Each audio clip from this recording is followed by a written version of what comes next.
Thank you for joining us today. My name is Joni Nelson, and I manage the Center for Sustainability of Farms and Families here at Kentucky State University. Today, we'll be discussing food processing and manufacturing in Kentucky.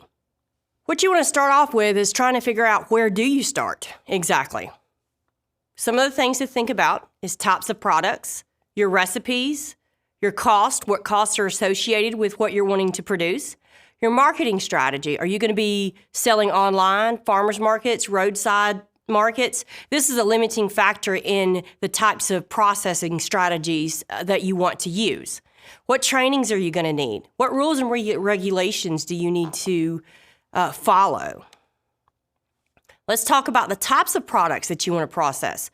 Are you doing fermented foods? Jams and jellies, they're very low risk. Salsas, barbecue sauce, vinegars, hot sauce, those are high risk, so it's a different processing strategy. Syrups like honey, maple syrup, sorghum, baked goods, soaps, lotions, beverages, even pet treats, they all have different rules and regulations attached to them. Where are you going to get your recipes? That's one thing you need to think about. Are you going to get them from the Ball Canning book? Are you going to get them online? Is it your grandmother's favorite recipe? Is it going to be from an old cookbook? Or is it an extension-based program recipe that's already been tried and true and approved? Depending on where you get the recipe and depending on your processing strategy will depend on how you need to process these products and whether or not that label and that recipe needs to be approved. Some of the costs you need to think about. Are you going to have kitchen fees? Are you going to be renting a kitchen? Is it going to be a home kitchen? Are you going to have to build this kitchen? What are your permits? What kind of fees are your permits going to be? Like, how much are they going to cost? It's kind of based on your size and the amount produced. What kind of inspections are you going to need? Are you going to need an inspection? Do you need a recipe approval? What kind of packaging do you need? Are you going to use jars, like the glass ball jars? Are you going to use prepackaged, vacuum packed? You need to think about the costs associated with that. Are you going to grow your ingredients? Are you going to purchase them? That'll also depend on your marketing strategy. It's a limiting factor on what way you can process between microprocessor or home-based processor. What are your labels? Are you going to have those printed? Are you going to print those yourself? You got to think about the cost of printing those, the approval in printing those, what's that going to cost, and the labor. Are you going to pay somebody to put those on, or are you going to pay yourself to put those on? What's your marketing? Where are you going to market these products? Are you going to market them online? Are you going to deliver them? Do you want to ship them? Are you just going to go to a farmer's market and set up? That's another limiting factor on your processing strategy. Do you need a business license? Some counties, you have to have a business license. You actually have to go in and see what kind of business license that you need. You want product liability insurance. This is a key factor when you're doing any kind of value-added products. You want that product liability insurance. Let's talk about your marketing strategies to begin with. There's several. There's home-based processor, which we're going to talk about. These products can be sold directly to consumers within the state, including from your house, a certified farm market, a registered with the Kentucky Farm Bureau. You can sell at fairs, festivals, community events, or even online. If you sell these home-based products online, and there's only certain ones that you can do this way, you have to actually deliver those products, hand deliver them to the customer. You can't ship them. So you can sell them online, but then you either have to have them come to your house and pick them up, or you can take them to that customer and hand deliver them. The home-based processors, the House Bill 468 actually was changed a little bit in 2019, which lifted the regulations on growing your own ingredient. So now you don't have to grow your own ingredient to be a home-based processor. This helped with a lot of the bakers, the cake bakers and things like that in the state. You have to register through the state, which is a $50 fee. And you also have to put on your label, this product is home-based and processed. You can't sell into grocery stores, retail outlets, or wholesales, or even convenience stores. And again, no items can be shipped. You have to sell directly to the customers. Any items underneath this cannot require refrigeration. You can't make a lemon meringue pie and sell it because it has to have refrigeration. Like I said, only certain low-risk products can be produced under this House bill.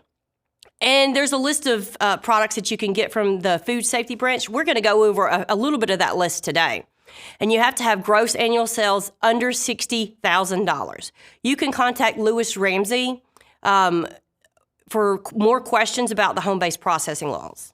So let's go over a few of the products that you can do under the home-based processors. You can do dried or freeze-dried fruits and vegetables, mixed greens, fruits like jams and jellies. This doesn't include labeling them as low sugar or fat-free or anything like that. You can't make any statements, any claims on these labels on any home-based products. Fruit butters, sorghum, maple syrup, breads, cookies, cakes, candies, no alcohol. You can't make your famous bourbon balls and sell them at the farmers markets under this particular home-based processor. Nuts, granolas, grains, trail mix, popcorn without seasonings, things like that. Fruit pies that don't need refrigeration, as well as your dried herbs and spices. Next, we'll talk about the home-based microprocessor. In order to qualify for this marketing strategy, each product must contain a primary or predominant ingredient that's grown by, harvested, and processed by the farmer. That's you. The products can be non-fruit, vegetables, or herbs, sugarless jams and jellies, in addition to acidified, acid foods, products low acidified, and canned foods like green beans, tomatoes, salsas, barbecue sauce, pickles, etc. You have to have gross annual sales under $60,000. You have to have a training certification, which is $50 initially, and then $10 for each year for 3 years renewal. And this is offered by UK, your local extension offices. You also have to pay the Food Safety Branch $50 a year annually for this certification. Under the home-based microprocessors, the label must also contain, this product is home-based and produced. You can produce higher risk products like those canned beans, those canned tomatoes, in those ball jars. The products can be sold only at 3 locations though. Your Kentucky Farm Bureau certified market, your KDA registered farmers market, or on your own farm. You have to have an approved water source in order to be a home-based microprocessor, and your recipes have to be reviewed by Ann Hall Norris, and the cost of those are $5. So again, your home-based microprocessors, you can only sell from 3 locations in Kentucky: the processor's farm, KDA registered farmers market, or a Kentucky Farm Bureau certified farm market. Let's talk about some of the differences between home-based processor and home-based microprocessor. You need to grow your ingredient. Will you be a processor for home-based, or will you be a microprocessor? You could be a microprocessor. You could also be a home-based, but you don't have to be. It's not required to grow your own ingredient. You want to sell these products at fairs, festivals, or community events? Which one do you need to be? Home-based or home-based microprocessor? That would be home-based, because under the microprocessor, you cannot sell at fairs or community events or festivals or anything like that. You cannot sell products outside of the state of Kentucky under either one of these, home-based or home-based microprocessor. You have to be commercial in order to sell outside of Kentucky. Products not allowed under these, either home-based or microprocessor, are things like kimchi, cheesecake. Like I said, it has to be refrigerated, right? Garlic oil mixtures. And one of the things they say is foods designated by the Kentucky Department of Health, Food Safety Branch, or the University of Kentucky. So this could actually be an exhaustive list that they add to this. You could always contact UK and get that list from them, or your health department or Food Safety Branch, either one, and grab that list to see what is and what isn't allowed. If you're concerned under which one you need to go through, you can always contact myself also. Let's talk about the marketing strategy called commercial processor. This is the one where you can have sales anywhere. You can sell it online and ship it. You can have wholesale, gift shops, grocery stores, restaurants, any of those locations. You can actually sell your products if you are a commercial processor. In order to be a commercial processor, you have to have a commercial facility. This could be a commercial kitchen. You may be required a process review from the University of Kentucky or an outside entity. That could be cost $200 or more. You have to have your labels approved by the Food Safety Branch. You may have to be required also to have better process and control skill. We have some funding in place I'll tell you about in a few minutes where you can actually get that training paid for by some of the grants and programs we have at Kentucky State University. Again, there's that business license. A lot of counties are requiring you to have that business license. This includes your fermented foods as well. You also may have to have a food manufacturing and storage license, and you have to register for the Bioterrorism Act registration. It's a simple form that you need to go online, and you can fill out the form and register for that. If you're going to have a commercial kitchen on your farm instead of renting one, you need to think about some of the facility requirements that are required. It needs to be constructed of smooth, non-absorbent, easily wipeable walls. You also need to have some kind of pest control in place. You need to be connected to a municipal water source or on-site septic system with a grease trap. And depending on your county will depend on what size grease trap that you need. You need a hand washing sink, and you need a 3-compartment sink with drain boards for washing your utensils, and you need to also have a utility mop sink. You need to have restroom facilities. The facilities have to be approved by the Division of Plumbing. Again, wells, cisterns, springs, and all other private water supplies have to be approved by the Division of Water in order for you to have a commercial kitchen on site. You need to have a dedicated away from the residential kitchen, so it can't be the same kitchen you're using to cook your other household foods in. It has to be a designated area away from your home kitchen. The plans for these kitchens need to be submitted to your local health department and approved by your plumbing inspector before you even start. That's one of the things that you need to look into if you're going to do a commercial kitchen. You may want to use a permitted kitchen that's already out there and available. We have several lists of those kitchens around. You can contact your extension offices. Restaurants sometimes will let you use them as well. The food safety branch will need a copy of your written agreement if you're going to rent a kitchen, certifying that they have all the facility requirements as well in place. We have several at Kentucky State University that you can use as well.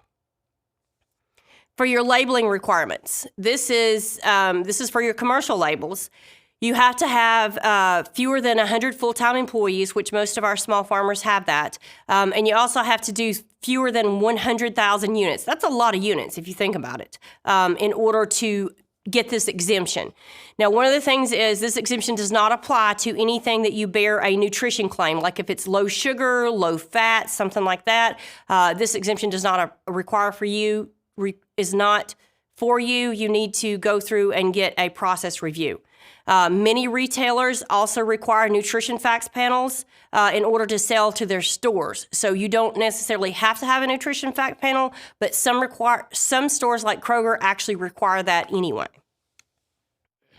Your labels.